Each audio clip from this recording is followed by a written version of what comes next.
there's a motor on the bottom and stuff. You can see right there. And this is I forgot what it was called. Flywheel. Flywheel, yeah. And this thing, these are rubber bands to hold this, and this is supposed to hold this. And you pull this That's like an that axle. way, and then it hits the disc, and it shoots off in there. And this is where the disc goes. Were the directions easy to follow? Yeah. Right? Yeah, right? And we got to watch a video. Would you recommend this box for anyone? Yeah.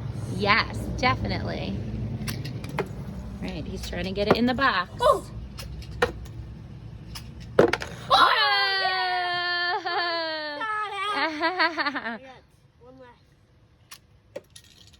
Nice job. Mark over here.